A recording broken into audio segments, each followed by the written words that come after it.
everybody. I am Tommy Scoville, and I will be your host of this 1 hour tour. Hopefully, you're having a fantastic morning. Guess what I was doing 15 minutes ago? I'll bet you, if I gave you a little time to think about it, you'd get it. So, Charlie, good to see you. The guy, Faces of the Moon V, good to see you. Mrs. Alexander, good to see you. So 15 minutes ago, I was sound asleep, which is really like a double-edged sword right there, right? So if I'm asleep 15 minutes ago, that's a beautiful thing. That means that I probably got somewhere in the ballpark of 12 hours of sleep yesterday. It may even be closer to 14 hours of sleep if you throw in a nap or two that I managed to work in during the day. And this is supposed to be happening because the more that I sleep, the better off my dome is, right? However, when I woke up 15 minutes ago, you know what my first thought was? I need to do a lifeboat. Linda J. Johnson, I don't know that I've ever said hello to you, but welcome to the lifeboat. Glad that you're here. So, here I am 15 minutes ago. I woke up and I went, oh, crap. Man, I have got to pull off a show, and I got to pull off one real quick.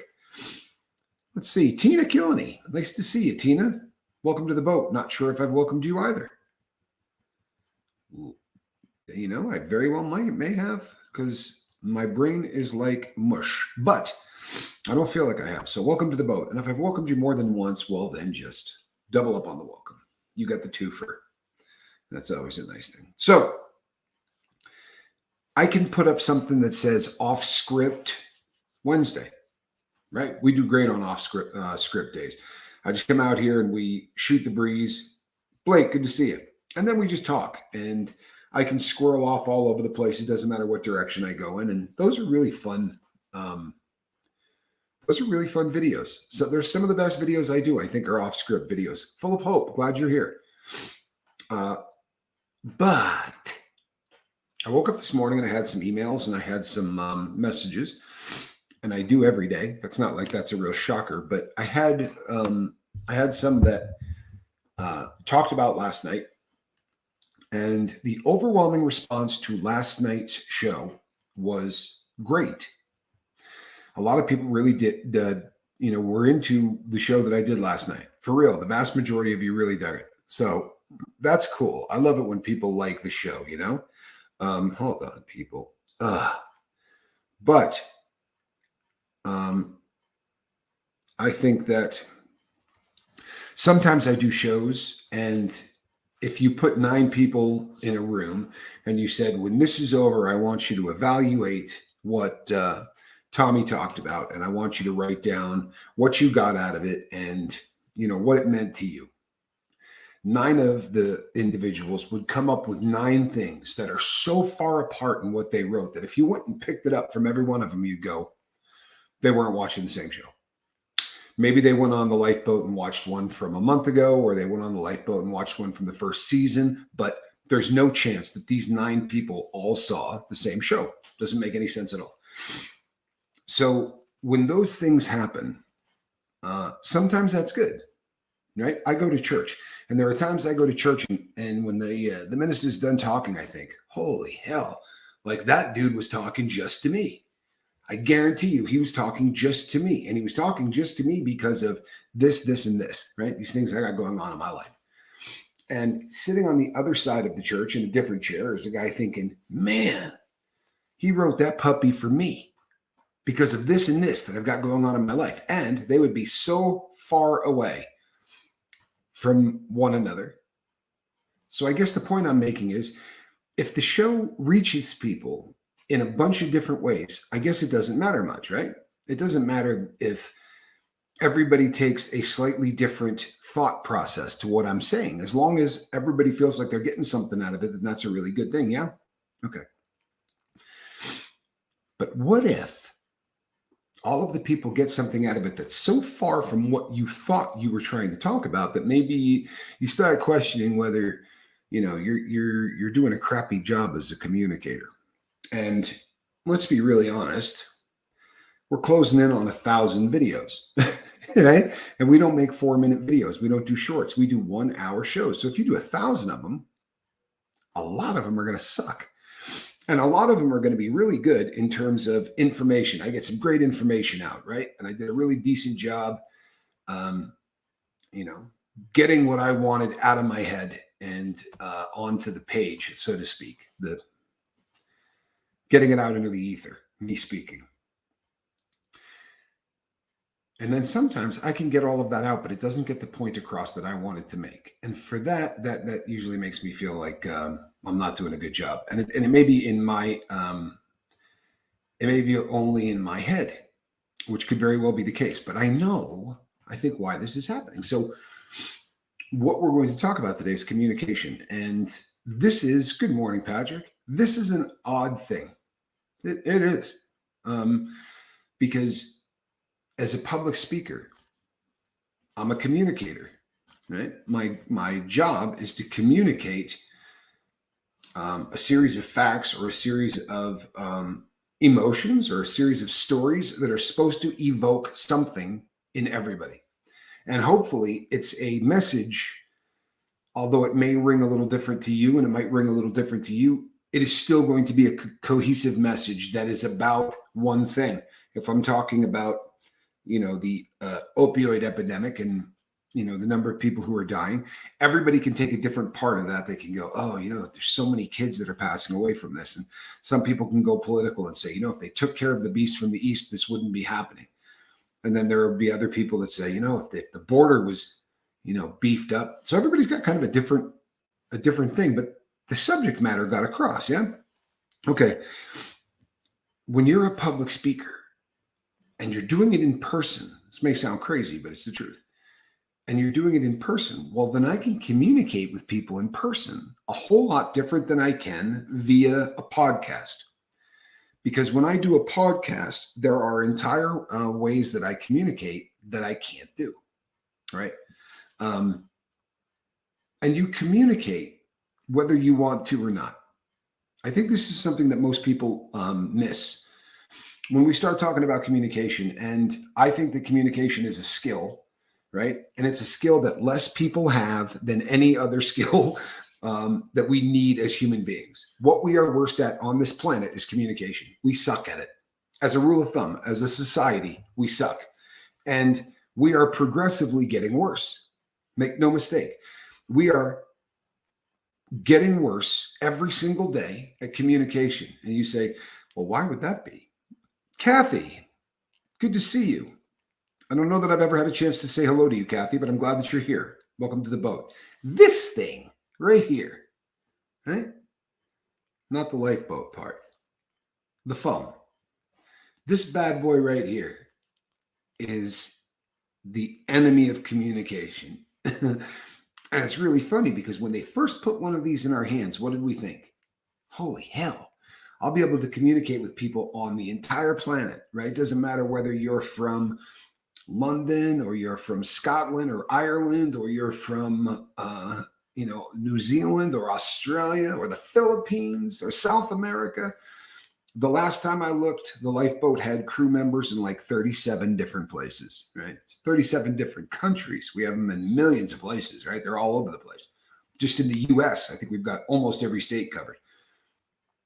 But this thing doesn't help us communicate. It doesn't. In fact, it is designed to do the exact opposite. And you say, come on, Tommy, that's just stupid. But we communicate whether we want to communicate or not. You get that? You say, well, I'm not going to communicate. I'm going to this thing, right? We have a meeting we're going to, and I'm not communicating. Straight up. I'm walking into this meeting and I'm just going to quietly sit there and I'll listen to what the guy has to say, but I'm not going to communicate with him. Well, if you go in wearing a suit with that same thought, or if you go in wearing a pair of 501 denim blue jeans, right, and a shirt with a middle finger on it, that's obviously extreme. How about just a t-shirt, right? It says nothing on it, but you go in jeans and a t-shirt. And another guy walks in who has no intention of communicating either, but he walks in a very nice tailored suit, nice shoes, tie done up, in a four-in-hand knot, beautiful, right? Just looks good. Maybe even some cufflinks. If you look at the two of those individuals, you're going to say, that cat right there, he's coming in here wanting to make a good impression, and he wants to get something out of this meeting, and he wants the people in the meeting to know that he's serious about the meeting. He's communicated without saying a damn word, correct? For real. Then you look at the other guy and you go, man, this dude wore jeans and a t-shirt to a business meeting? Boy, he doesn't give a shit, does he? Like that, this is a guy that just doesn't care, right? He just doesn't care. Well, these two individuals have communicated all kinds of stuff without saying a word. We're in agreement, aren't we? Okay. So what you wear, how you carry yourself, your body language, just the most subtle things in the world. You ever talk to somebody that wears their sunglasses on the top of their head? They come inside a building, right? You're having a meeting or you're doing whatever. I remember when I used to have to actually work with people. I hate saying under me, but I guess that's what it was. I had about 70 people in a sales operation that all had to answer to me. And we had a guy that used to come in with his sunglasses on the top of his head. Small thing, right? I mean, what's the big deal? It's just where he keeps his sunglasses. Yet I wanted, every time I saw him, to go pull the sunglasses off the top of his head, throw them on the ground, and just crush them like you would a cigarette butt. Is that normal? Is it? Well, there's something very casual about putting your sunglasses on the top of your head. It says, I'm about to go outside, right? I'm about to be back in the sun doing this. Well, I'm looking at a cat that's got 8 hours of business in front of him. He's supposed to be in this office doing things for the next 8 hours. So why has he got sunglasses parked on the top of his head? To me, it communicated something, right? It was nonverbal communication. And it may have nothing to do with what this guy was trying to tell me. Maybe in his head, it's something completely different. Maybe in his head, he thinks, you know what? I just got here really late. I jumped out of the car because I wanted to be at this meeting and I wanted to be here early and I forgot to take my sunglasses off. So I'm just going to park these bad boys up here, right? The boss will know how fast I wanted to get in here. Two people, right? Doing two different things, getting really different results. Yeah? Okay. So I think we can all agree that nonverbal communications, the things that we do with our hands, the things that we do with our bodies, right? We've done this on the boat before, but if I sit and I do this thing and I go like this, all right, everybody, today we're going to be talking about communication, like nonverbal kinds. There's a bunch of different kinds of communication. You guys will be gone in 3 minutes. You'll be out the door in 3 minutes. The tone that we use in our voice, how we carry ourselves, all of these things are super important to communication. Whether you realize it or not, they are very, very important to communication. And you can sit here right now and you can say to me, you know what? No, listen, there's absolutely no truth to anything that you're saying, Captain, right? You can disagree with virtually everything that I'm saying. And you can say, I don't take verbal cues of any kind. If somebody comes in and they're dressed differently, man, I don't judge them. I don't think of them differently. Truth of the matter is, you're wrong. Been a million studies done, a million, where one of the great ones is they show two people, but they're not people. They're just a black board with white lettering on it, right? And they're going to flash it up on the screen, and you're only going to see this for that long. I used to do a speech when I was a public speaker, and one of them was on communication, right? And I would say, I'm going to flash something on the screen. It's going to be two different people. I want you to tell me,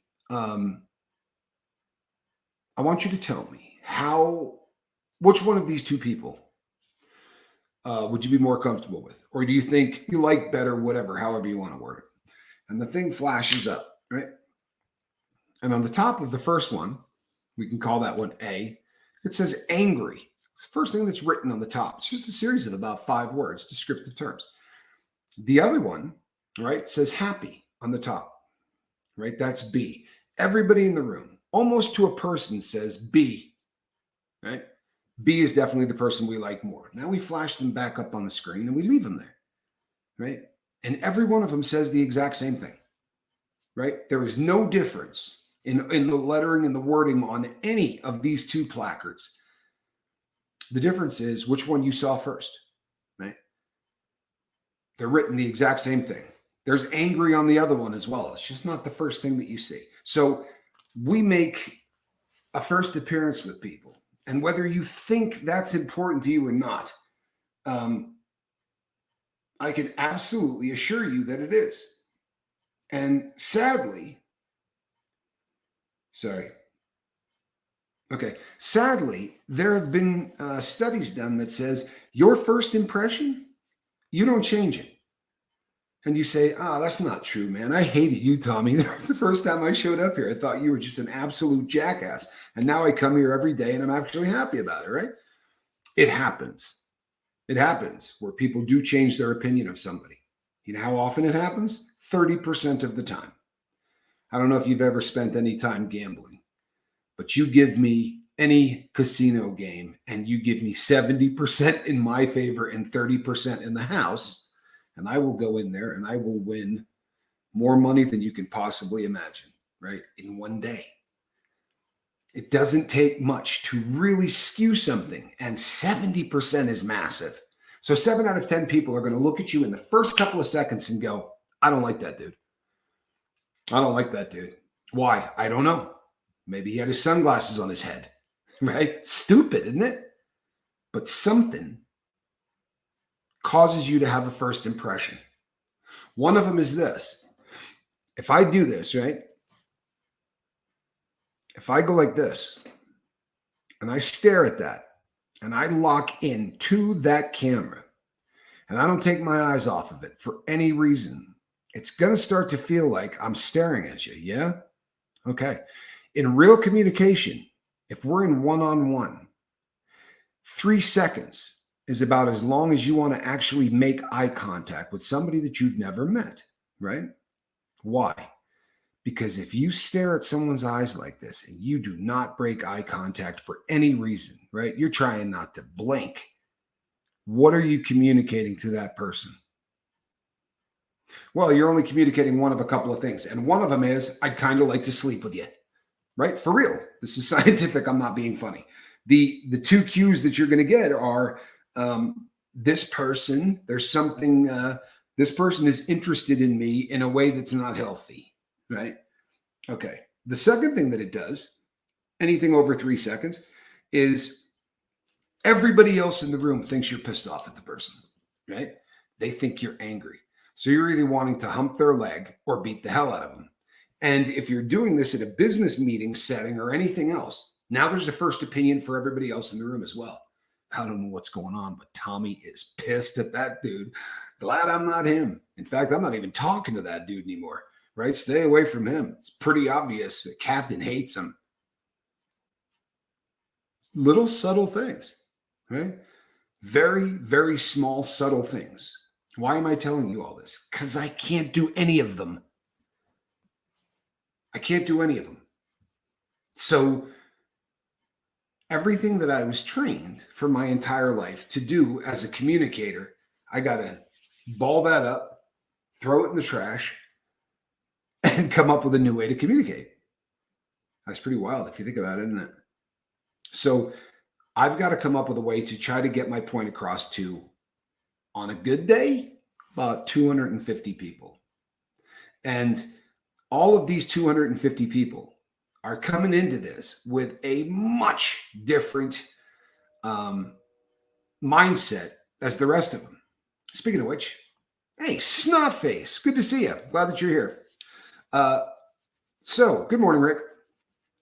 Virginia, I'm glad you're here, hon. I really am. So I've got to try to connect with a whole lot of people.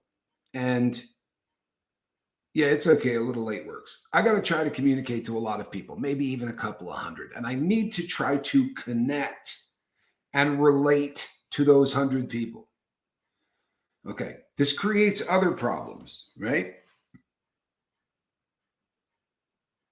My phone is just lighting up, people. I really apologize. Okay. So it's a lot more difficult here to get across what I mean. Right? I don't have the ability to use any nonverbal cues. I mean, I suppose I can do this one, right? I can grit my teeth. I can change the tone of my voice, but that's not what I'm talking about. I'm talking about the really subtle things that we do. If I said, what makes somebody a great communicator, right? What is the number one skill of a great communicator? Well, I suppose you could kick that one around a little bit, right? You could start to think about all of the things, and you start thinking, well, communicator, is that a public speaker, or is that someone that's talking to me one-on-one? Whatever the case may be, a great communicator is better at listening than they are anything else. Because what they're going to hear is going to change how they talk to the individuals they're speaking to. It's very difficult for me to communicate by bringing anything in from the audience, right? Now, don't get it messed up. I read your comments and I try to bring your comments into what I'm talking about, right? Which is great. That's right, Ms. Alexander. Listening is huge. It's very difficult to do when you're in front of a camera. When I did this as a public speaker and I would go into a room, I could tell you 99% of the time, I could tell you everything you wanted to know as a speaker about the people in the audience by where they sit. No joke, right? So the room fills up, but a lot of people get there very, very early. And this is by design, right? If you're a public speaker, you're trying to sell people in the room, that kind of stuff. What you want to do is you want to open the door as early as possible. Give these cats 45 minutes to come in and pick their seats. Why? Well, because the people that get there 45 minutes early, those are the people that I'm going to be playing to for the majority of the show. I'm going to know where those people sit, and I'm literally going to be playing to those seats. Why? Because they're fired the hell up. They got there early as hell. And if I can get those people excited and they start nodding, people next to them are going to nod. Promise you. Where you sit, right? So most of the time when people come to something like that, it is almost impossible to get them in the front rows. So you got to wait about a half an hour after people sit down, and you have to say, listen, please, everybody come up a row, right? I don't want everybody sitting in the back of the room because it's very difficult to talk, and I got to project my voice all the way to the back of the room, which of course isn't true because I have a microphone, but this is what you say because you want to bring everybody closer. But inevitably, before that happens, there's going to be about 10 to 12 people in the front row. Yeah. There's going to be a handful of people that walked in there and said, I'm getting in this guy's face, right? If this dude's going to tell me something and he's going to try to sell to me, he's going to have to sell to me, right? For real. Those are people that want to be wildly engaged. And they want to be wildly engaged in one of two ways. They actually want to learn and maybe purchase. Those people will steeple their hands. Those people will put their hands on their knees. Nonverbal communication, right? And then there'll be this guy. And the dude that's sitting there with his arms crossed, whether he's in the first row, the second row, the third row, he ain't buying. And he wants you to know before this gets started that he thinks you're full of crap. He thinks you're a con man.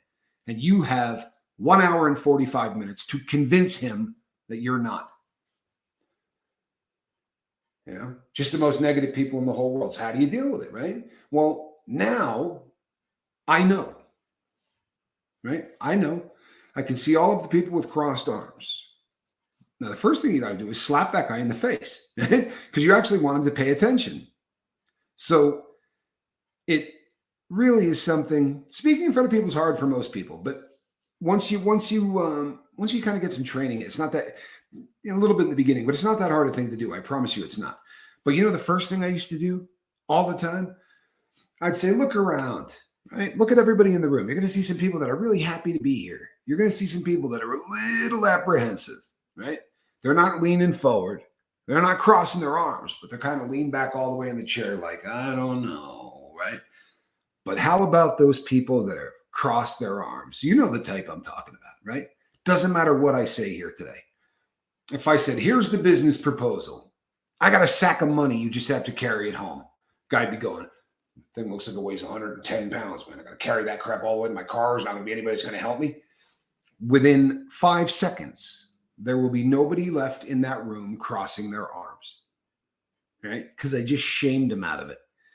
Now, did I do that because I thought maybe I could turn this person into a buyer or to turn this person into somebody that's really excited about what I'm talking about? No. I don't think there's any chance in hell of that. But I don't want that cancer spreading to the people on the right and the left of that guy everywhere those negative people are, because negativity spreads, right? So I'll embarrass the people who are crossing their arms and make everybody in the room stare at them. And for a brief second, I'm no longer the center of attention. This dude is. And now when every eye looks at him, he looks around and sees all that stuff, right? The hands go down, and now he just wants to blend in. And he's going to do exactly what all of the people around him do. Why am I mentioning this? Does this have anything to do with anything? You bet your ass it does. You bet it does. When you start talking to people in the real world, how they look, how they respond, what they are doing, right? If by some chance you get to a point where you can read nonverbal cues, I'm the one that gets to slap if it's a boring speech. No problem with you, Captain. Well, thank you, Rick. Nonverbal communications are absolutely massive. They are absolutely massive. You can have a conversation with somebody, right? Talk to your significant other, talk to anybody. And you say, what's the difference between good communication and bad communication? Well, there's a lot of things that are the difference. But it can be 2 inches, right? Just 2 inches. Because if I come right here and I start talking to you about getting rehabilitated or making the line in the sand, because today is the day that you're going to quit. If I move my head 2 inches down, right? 2 inches. So today's the day that, we're hoping that you're going to draw that line in the sand. 2 inches will absolutely change how every single person looks at you and how every single person views you.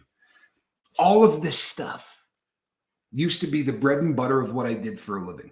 All of this stuff used to be massively important to me, right? Now, the communication that I do primarily is through one of these. Do you have any idea how much more important it is that you actually listen to somebody? If the communication that you're doing is on a phone, right? You have to actually be listening to people, and you're not listening so that you can respond. That's a disease among Americans. I don't know about the rest of the world, but that is a freaking disease. I'm listening to what you say so that I can say something a little cooler, right? When you're done talking, I'm going to do a little better. I'm going to up it. I will see your cool comment and I will raise you a cooler comment because I'm great. No, instead of being, instead of listening for the purpose of responding, if you're listening for the purpose of understanding. I was talking to somebody a couple of days ago. They're a new individual on the boat, and it was absolutely funny to me. And I take no offense, right, in any way, shape, or form. But this person was shocked. I mean, honestly, they almost said it in those words. They were shocked that I was listening. I guess, I come here and I steamroll over you for an hour. So I think a lot of people probably assume I'm going to be the same person when I talk to somebody one-on-one. But if I don't listen, and if I don't listen with the hope of understanding. So I ended up talking to this person several days in a row. And on the second day, the person started to kind of rehash some things from the previous day. And I said, oh, you're talking about so-and-so, right? And I had remembered the name, and the person was freaked out. I'd like to believe the person was freaked out, not because of Captain Tommy, but because of all of the other people that people know and people communicate with. All right, the vast majority of people I communicate with, I do on the phone, or I do on a computer, or I do on a Skype, right? I don't have a large core group of friends where I live. I don't. And that's probably a good thing because I'm about to move. But it's not an issue, right? With how I do everything I do. I sell watches and I sell them online. My stores are all virtual, right? So I'm not talking to people face to face. I'm talking to people on a phone. The lifeboat, obviously, I'm holding meetings twice a day, or once a day, and Heather does too. But or some days I got a day off, but the boat's doing 2 a day. There's not going to be any nonverbal communication, or very little, because it's all one sided. So you really have to step up to the plate and start coming across as somebody who cares, somebody who listens, right? That is not an easy thing to do. I love this. Miss V, this was honestly the next thing I was going to talk about. So this is very cool and only slightly annoying that you beat me to it, because it's literally the next thing. But when I go out somewhere or I have company, I normally put my phone away. And do you know something? It's the only thing to do. It's the only thing to do. You say, what are the other options? Well, the other option is when the phone rings, I don't have to take it, right? I can just stop the phone from ringing, and it's going to make the person really feel like I'm paying attention to them. No, it's not. You're going to pick up that phone, you're going to look at it, then you're going to turn it off. And the person, what they're going to get is this. If that phone call was more important, I was going to be done talking to him. Right? He needed to see if the person on the phone was more important than I was. Because that's what he did. He picked up the phone, looked at it, no, canceled it, set it back down, and then started talking again. And you have just done a massive amount of damage to the interpersonal communication skills between you and the person you're sitting with. You know what I like to do as opposed to putting the phone away? If I sit down with a person and I start talking to them one-on-one, I go, hi, how you doing? You know what? I'm Tommy. Hold on 1 second, can you? I want to turn my phone off. Right? I don't want anybody busting into this conversation while we're talking. It takes 2 seconds. Just give me a second to turn my phone off. Because now the phone isn't going to bother me. But more importantly, I just told the person, you're more important to me than this thing. I don't care who rings it, right? I don't even want to see who rings it. Because for the next 2 hours, it's you and it's me. And we're going to concentrate on what the issues are that are causing you to want to get drunk, to want to get high. That thing's getting turned off, right? How many times, and maybe this is a phenomenon that has not happened to you, but to me, especially like if I go and visit my sister Scoville, my older sister, has a very, very large home. Actually, I think she downsized, but she used to have the biggest home you've ever seen. It was absolutely ridiculous, right? Huge home. And she had 5 kids. If I wanted to do something, I would be laying on the couch, right? Thinking, maybe I want to get in the pool. Instead of getting up and going and finding them, right? I text 3 of them, one right after the other. They're in the house. Hey, man, you want to go in the pool? Want to go swimming? What am I telling them? I mean, you're not worth getting up to go look for, but I'm going to go get in the pool. And if, maybe you'd like to do that. Certainly not important enough for me to talk to you one-on-one, but I absolutely am willing to do it by texting. Jack, when my friend Jack and I were talking, and if you've been on the boat for any length of time, you probably remember when Jack and I talked a lot, right? Sadly, we don't anymore. But when we did, I remember he would text me and he would say, hey, what are you doing? And I'd say, can I just call you on the telephone? Or are we going to do this entire thing texting back and forth? And I said, can I call you? And he wrote, what, on the phone? With a question mark. And I said, yeah. And his response was, what are we, cavemen? Now, obviously he's trying to be funny. Right? But that was his response.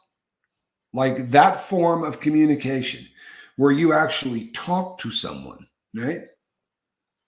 Why the hell would we want to do that? Because the way that you say something, right? You can say, I was wondering if this would be allowed to happen, right? At your office. Not on my watch. right? Not on my watch. If I'm here, that's never going to happen.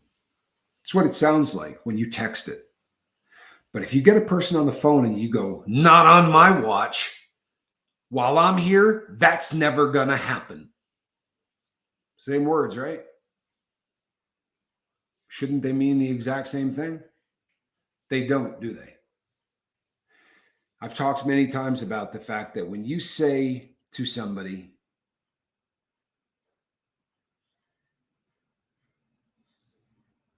okay, when you're talking to somebody and you say, I hate getting involved in this, I really do, but there are some rumors going around town that your kid might be getting high, right? He's hanging out and running with kind of a tough crowd, makes me a little bit nervous. But your kid's kind of hanging out with a tough crowd. And the mantra for years, so much so that it's become a standard almost joke, is that not my kid, right? Not my kid. My kid doesn't do drugs. I raised my kid right. Not my kid. Not my kid. 3 words. It's the 3 words of denial that most parents have said at some point in their life to say, I'm a better parent than that. Right? That's what they're saying in their head. I'm a better parent than that. You think I would raise a kid that did drugs? No, I'm better than that. What if you said the exact same 3 words, but gritted your teeth while you said it? Right? Not my kid. Right? You end up sounding like Clint Eastwood. But now you sound like someone who is going to get intimately involved in the life of your kid if it means removing the bathroom door and the door to his bedroom, if it means going through his phone and searching it, if it means whatever means necessary to make sure that you are going to raise a drug-free kid. Same exact expression, meaning 2 really different things based solely on tonality and inflection, which I have, right? I can do that this way. That's one of the things I have going for me. There are things that I can do even when talking this way, right? Even when doing it on through a camera, there are things that I can do. And there are things that we do over long periods of time that become part of the fabric of the boat itself, right? I drop a and everybody gets a kick out of it. The people that hear it for the first time go, what the hell's wrong with him? But by the time they've heard it 2 or 3 times, it's just one of those things that is done on the boat that is unique to our channel, and it makes everybody kind of get a laugh out of it. You know what I'm saying? You know what? I haven't seen Scooby either. Sometimes Scoob sleeps in, though. We may see Scoob here in a minute. We really might. I wouldn't get. Let me see if she texted me, because sometimes she does.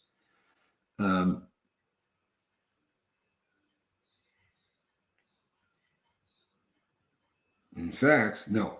One of the other things that I think we lose sight of is that words have power, massive amounts of power, and you can do things with your words that you did not mean to do. Linda Joy Johnson, I'm glad that you're here. Don't know that I've said hello to you either, unless I did it earlier in the show and now I'm really feeling stupid. But I don't remember saying hello to you. Glad that you're here. Welcome to the Lifeboat. Your words have incredible amounts of power. And it would be very difficult for you to stand in front of somebody and look them in the face and say something really mean and really hurtful, right? It's hard when someone's staring at you. When you're looking dead square into their eyes and you say something that you know is going to scar them, you say something that you know is going to leave a mark on that person. It is hard to do when you're doing this. And this, people, is why our culture has gone to hell in a handbasket. Because you could pick this thing up and say, you know what? That girl looks so ugly in that dress. How could she possibly walk the red carpet in that? Right? She looked like a greyhound dog dressed in it. Right? they think nothing of texting something or tweeting something or leaving a comment of something that is mean and hurtful because they don't have to sign off on it. They don't have to look that person in the face, right? More often than not, they're doing it under a name like, Willis 197B, right? Willis 197B. Well, Willis can do whatever the hell he wants, right? You're not looking at him. Trolls. People who can say the cruelest and the nastiest things in the entire world. There are sites on the big red button on YouTube. There are sites that people have set up, beautiful concept, so that people with end of life diagnoses, right? People who have found out that they're not going to be on this planet much longer. They can go to these sites and talk to other individuals who are also in the same boat. And it makes it really easier for somebody when they can say things like, I have a combination of sadness, of pain, and of hate, right? And the other people there will go, yeah, I know exactly what you're talking about, because they're in the same boat. Someone doesn't have to explain that to someone who's got 5, decades left in their life. Guess what happens to those forums? Well, they've had to change them. They've had to change them to members only. They've had to change all kinds of things because trolls used to like to go over to those places and say, how does it feel knowing you'll all be dead this time next year? And things far sicker than that. But I thought that was about as churched down version of a sick thing that somebody could say there.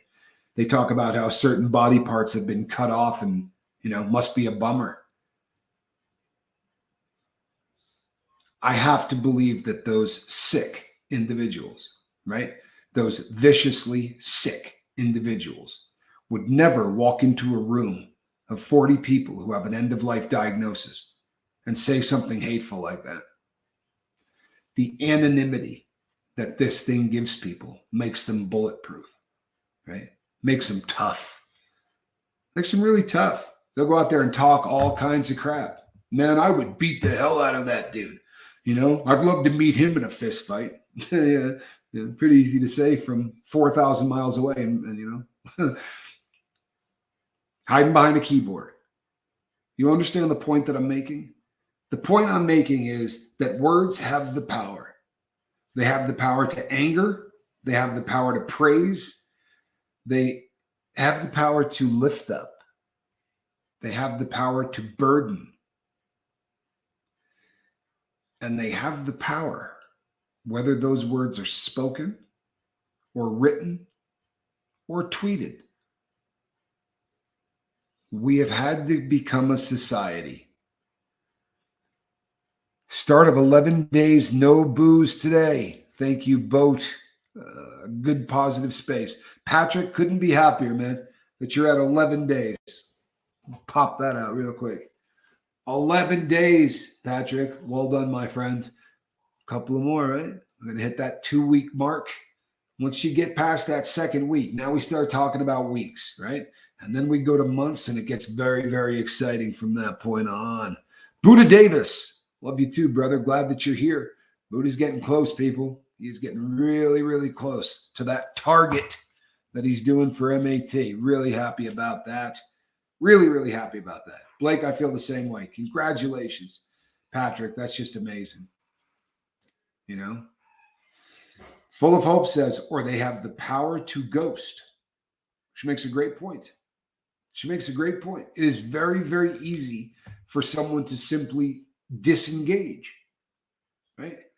For someone to just disengage. And the saddest thing is this. 5 years ago, if I said, so-and-so is ghosting me, you'd say, the hell does that mean? Right? What does that mean? Well, now it's in dictionaries. Do you have any idea the number of epic meltdowns that have happened over ghosting? I mean, epic meltdowns. I worked with a guy who had texted to our mutual boss, both worked for him, that he thought he was getting screwed on what he was getting paid. And the truth of the matter is, he was not getting paid what the rest of us were, right? At the time, we were getting 15% commission sales. And if we hit a certain sales level, we got 20. Well, this kid, young to the company, was getting 10%. But if he hit his numbers, he got 15%. And instead of calling one of us, which would have been a really good idea, to say, why is it that I'm getting paid different? Well, see, here's how it works. The reason they pay you a different amount of money in the beginning is because that extra 5% that you're not getting paid goes into an account for the speaker. That way, if 1 week, $4,000 worth of cancellations come in, the poor guy doesn't say, hey, do you have my paycheck? And they go, oh, yeah, it's only $300. What? No, it should be like $4,500. Well, you had a lot of cancellations come in. It's devastating. So what they would do to make sure that didn't happen is while you were in your training period and while you were doing all of that, 5% got sucked back and it gets put into an escrow account. And if no one ever cancels, you eventually get that money back out of the escrow account when you leave the company or whatever. It's bearing interest. It's a beautiful concept, isn't it?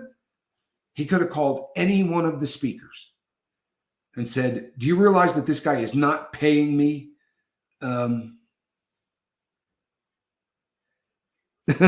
Yes, snot face. That is exactly what I mean. I would like you to communicate with people. Real communication. Maybe look at them, talk to them, shake their hands. Yeah, crazy stuff, isn't it? So this poor guy, his name was Kevin. Kevin didn't call any of the speakers. There were 4 of us, right? We were on the road. He could have walked 3 doors down and knocked on my door and said, is it true you're getting 15% with a cap of 20? Because that's what Danny said, which means I've been getting screwed for 3 months, man. What is that all about? But he didn't do that. No, instead, he left 5 messages over the course of 3 days for our boss, whose name was Rex. Rex was ghosting him. Now, at the time, we were unaware of the fact that there was a term called ghosting, but that's what Rex was doing to him. He was ghosting him. And this kid got angrier and angrier and angrier. So he picked up the phone and he left a message at Mustang, which was the head office that we worked for, right, for the American Business Seminar Company. Mustang Marketing was the one that handled all of our stuff. And he started his message with, hey, mother. Yeah. 13-letter word, right? A 13-letter word that is not particularly nice, right? And that 13-letter word was followed up by a lot of 4-letter words. He even said something about Rex's mom. Yeah, this tirade, this rant that he went on went all the way until it said, you have run out of time. I think that's 5 minutes back in the day, right? You could not leave a longer message than 5 minutes. But for 5 minutes, he called him a thief, a bastard, every single bad phrase you could possibly come up with, right? Just absolutely awful. Well, the problem was he wasn't ghosted. He wasn't ghosted. He just didn't wait long enough to figure that out. No, there was a very legitimate reason why Rex hadn't called him back. He had collapsed, right? And they found out that he had a partial blockage in one of the vessels going to his heart. Heavy duty, like scary stuff. So they put him in a hospital and they tried angioplasty, right? Where they stick stuff in there and they blow up a balloon to try to get the plaque out, right? As it works out, it didn't work. So they had to do something else. But he was locked down in a hospital bed for about a week. Guess what happened when he got out of that hospital bed? He went and listened to that message, right? Pretty ugly message. He didn't have to fire the kid because the kid had already quit. And so Rex contacted him and said, You still got a pile of money in your escrow account, and you're going to need to come down and sign for it, right? And the kid said, escrow account? What do you mean an escrow account? Well, the 5% that we've been holding back on all of your paychecks the whole time that you've been here, right? That goes into an escrow account. You did read the booklet we gave you when you got hired, right? Huh? The trouble is this. In that line of work, you need to work someplace for 5 months, and then you will never have a problem getting a job anywhere else. They want to see that you can go on the road for 5 months, keep showing up, keep doing what you're supposed to, right? Not get burned out from airplane flights and living in hotels and all of the things that go along with that lifestyle. They just want to see that you can do it. And once you make 5 months, you'll start having recruiters call you. How much are they paying you over here?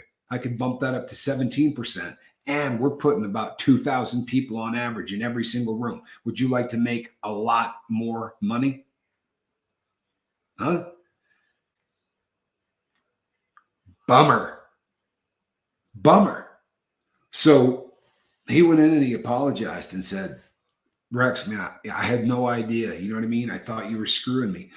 And Rex said, when you went to orientation, and I have been through that orientation, you know what they said? They said, this is your handbook. You got to sign the last page. Don't sign that page until you read every page of the handbook, because there is some very, very important stuff in there, right? Very, very important stuff. Yeah, Annette, that makes sense. She says, if I stay close to my spiritual program, I can be okay when my kids don't call. But if my spiritual program is lacking, I have a hard time and I get depressed and I get sad. You know what? I understand that. I really do. Snotface says, oh gosh, Tommy, now you're expecting people to read too? Yeah, maybe a little bit. It also said in there that you're not covered for anything that happens medically. Right? You got no insurance because of the fact that you're a private contractor and you're basically working for yourself as a speaker. You better take care of that. And you also better make arrangements to pay your own taxes, because we're not holding anything out of it. Like, this booklet's pretty damn important, right? Because it's not a normal job and it's a lot of money. And there have been tons of people who got in there and at the end of the year said, I didn't get a W-2. A what? No, you didn't get a W-2. You should have been paying your taxes quarterly. Huh? You know, you got a kid in there that made $400,000 and now has to pay tax on it and has no idea. You know, it's just a terrifying thing. But there's no communication, right? This person did not communicate, and he didn't do it well because he was getting ghosted, right? How dare that person end up in a hospital with the inability to use a phone or answer a text? Don't always assume that you know what's going on when you don't talk to somebody, right? Communication's great. Communication's great. But we've gotten spoiled as hell, haven't we? I'll tell you why, right? Because I can video chat with you on this. I can send an email to you on this. I can text you on this, right? I can call you on this. I can Vox, right? Where I just go, hey, idiot, please give me a call. I'm trying to get a hold of you for days. And then I stop. And the person hears a ding, they hit that, and they heard my voice calling them an idiot, asking them why they didn't call. There are so many ways to get a hold of somebody. So if they're not immediately calling you back or texting you or doing something else, obviously they hate you. Obviously they're out to get you. Obviously they have given up on you. How about if we just, for a little while, default to the greatest case scenario, right? I haven't heard from so-and-so for 4 days. I just hope they're all right physically, because they could have gotten hurt, which would suck, or they could have lost their phone, or perhaps, you know what? Maybe they don't feel well and they just turned the ringer off and slept for a couple of days, right? That's not necessarily such a bad thing. Oh, and that's a kind thing to say. I appreciate that.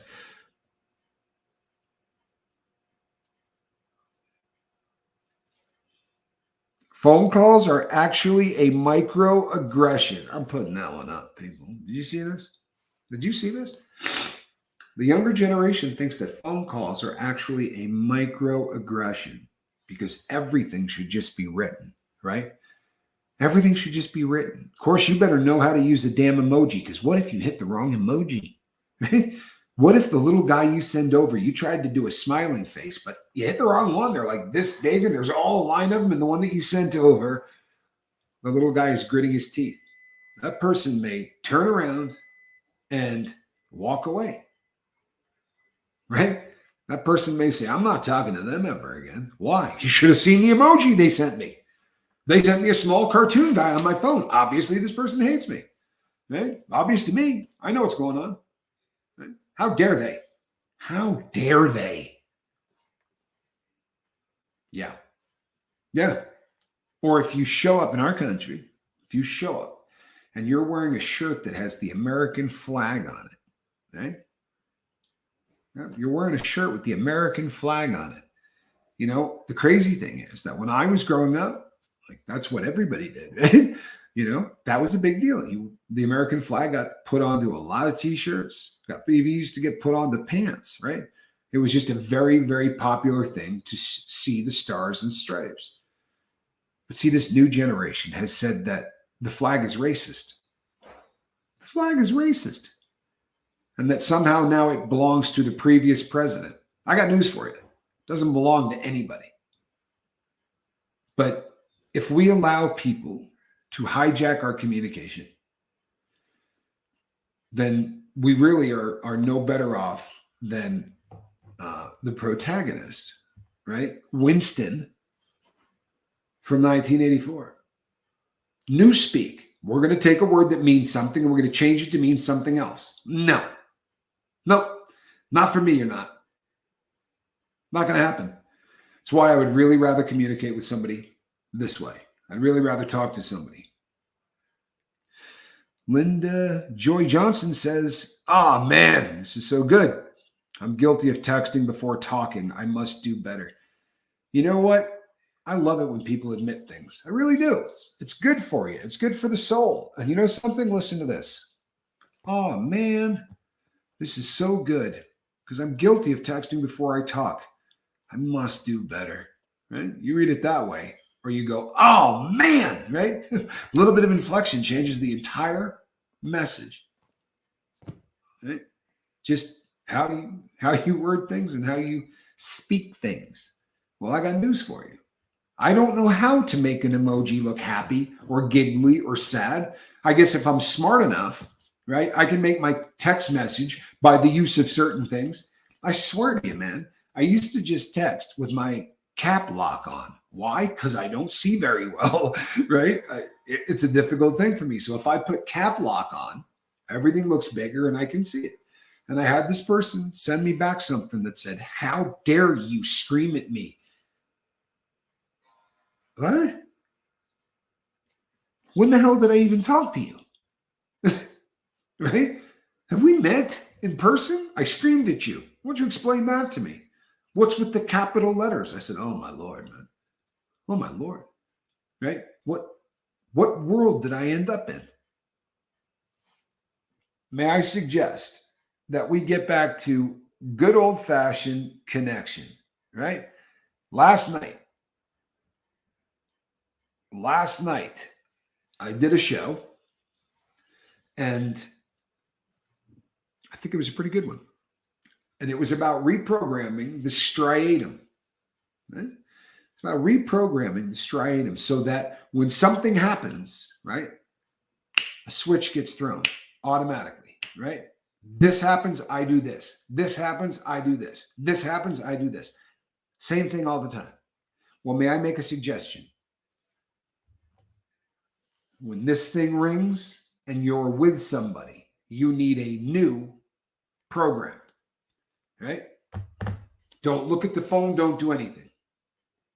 So we were talking about what now? You just reach over, hit the button, and continue to talk. Don't break eye contact. Don't do anything. Just look at that individual, reach over there, and hit the thing that stops the ringing, and then continue to talk. That is a non-verbal communication. That is a non-verbal communication that says, you are more important than that phone. This conversation is more important than whatever is coming in on that phone. Well, Tommy, what if it's my kid? Well, get a different ring for your kid, right? We got some high-tech stuff going on here. Have a different ring so that you could say to somebody, you know what? This business meeting is important as heck. That tone right there, that's my daughter. And calling this time of day, I'm just going to make sure this isn't an emergency. And if that's something that really bothers you, I don't want to do business with you anyway. You all right, kid? Yeah, I'm in a business meeting. I'll call you back. That long, you're back to what you were doing. And if that person does not respect what you just did, you should have nothing to do with them. Says an awful lot about who they are. We should all just be happy about what we do have and not worrying about things we dislike. You know something? The things that, yeah, there are people who pay money to go to live in caves and work with yogis. And there are people who go to ashrams. And when you get there, you give up all of your possessions and you wear this sackcloth crap and you just meditate and you read and you do nothing else. And there's no creature comforts whatsoever, right? People pay big money for that crap, you know? I robbed a bank or two. Gave me the exact same thing. They took everything from me. They took my ability to communicate, right? They took everything. Took my freedom. Didn't have my own refrigerator.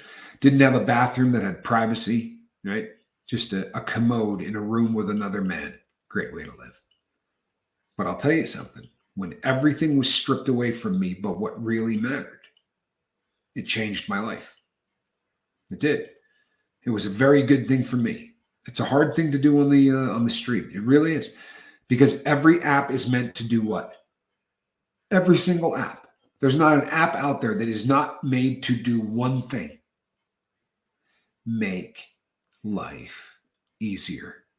This app is going to do this, which is much easier. This app is going to organize all of these things together because that's much easier, right? You don't have to go into the hospital and get an EKG. You can do it through this app, right? Apps. Yeah, I'm good, man. To me, that thing is a phone. I do text with people. I do, because there are times when you just don't have time for a 20-minute phone call, right?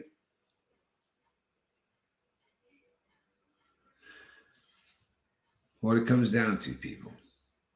And I could do 4 more hours on communication. I really could. This is one of those subjects that you're just not going to get put together in any way, shape, or form in 60 minutes. But yeah, Squirrel is this time of day, Squirrel's usually in the garage. Sad but true.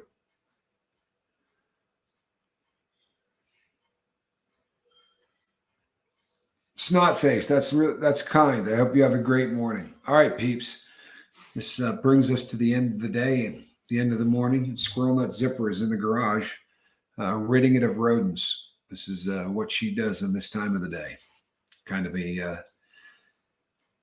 her favorite thing. Yeah. All right, folks. I am Captain Tommy Scoville. This has been the Lifeboat, and we will see you back on deck. Yeah? All right. Make it a great day.